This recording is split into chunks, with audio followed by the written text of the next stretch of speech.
Soho, central London, hailed for its theatre, restaurants and nightlife. But down its dark alleyways, it is better celebrated for its sex shops and as a hub of prostitution. But sex workers here are being kicked out of the flats they work in, being forced to work on the streets, which they say is more dangerous. You want to come and have a listen? No? You don't care about sex workers? My name's Tony and I've been a sex worker in London for about 4 years. I actually work in Soho nearby. Sex workers who've been working in these flats for decades are being subjected to raids by the police and evictions. But so many more sex workers now out of the safe flats where they work together in safety on false accusations of being controlled or brothel keeping, and it's just not on because this is the safest way to work. Shame! These protesters are rallying against a new law which could soon be passed through Parliament.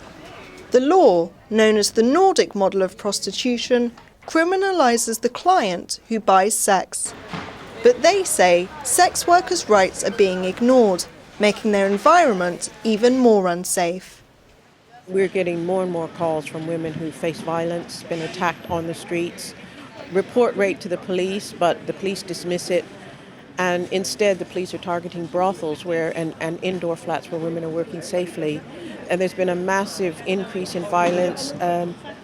2 immigrant women have been murdered recently. So it's really serious. It's a very, very serious time. And this is, the climate now is so many women are struggling to put food on the table.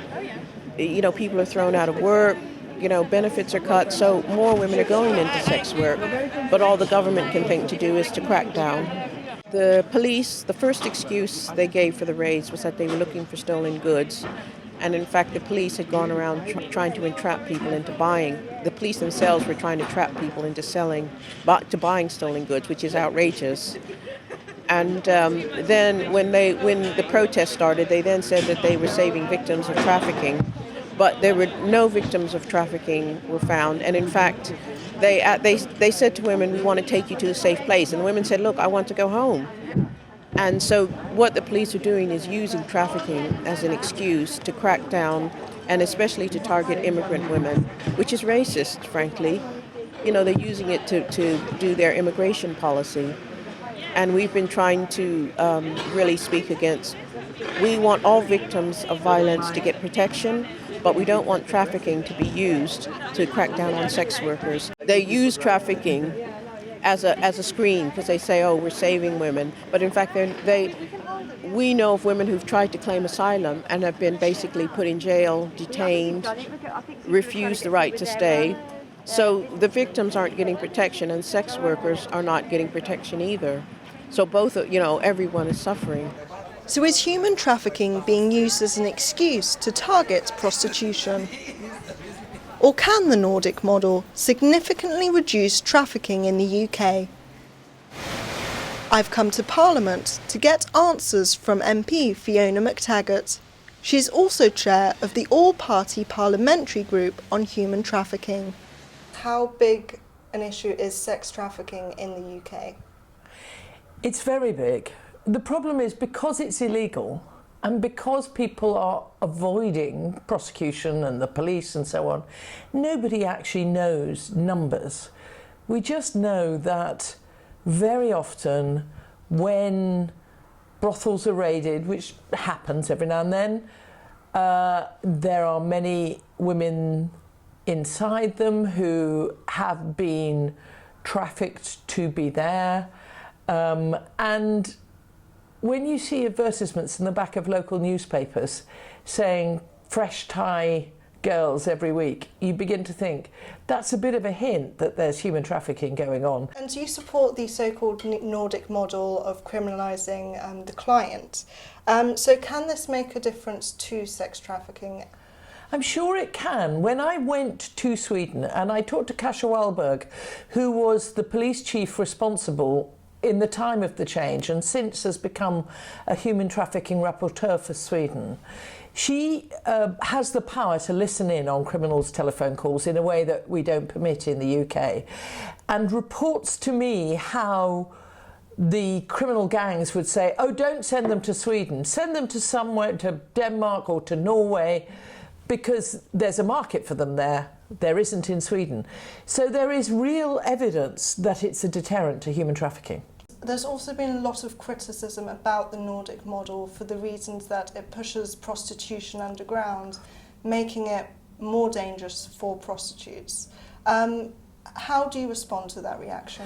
Well, the first thing is we have to get rid of all the burden on women, so that instead of the present practice where, in the evidence that we took in the House of Commons, one local authority said there were 70 women prosecuted for soliciting compared to 3 men in the same area for curb crawling. So we have to get rid of targeting criminal activity against prostituted women.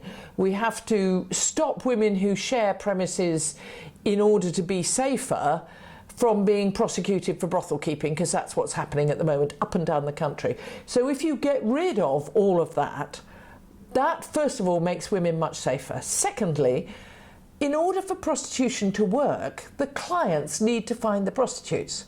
So you can't drive it underground. It isn't underground. It is actually public. It is available for the clients. And if instead of saying to women who shockingly are often brought into this while they're still children, saying to them they're the criminals, saying to men, actually, no, you don't have a right to buy a woman. They aren't commodities. You can't do that, and we will prosecute you if you do that.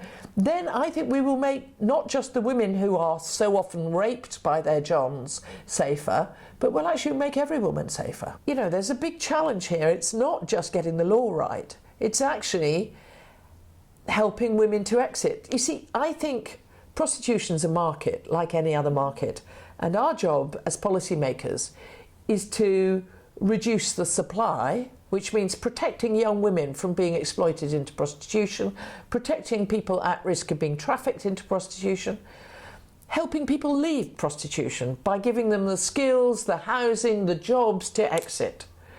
And then also tackling demand. And if we made the people who demand prostitutes into people who are offenders rather than just greedy men, then actually we could deal with this market much more effectively than the law has up to now.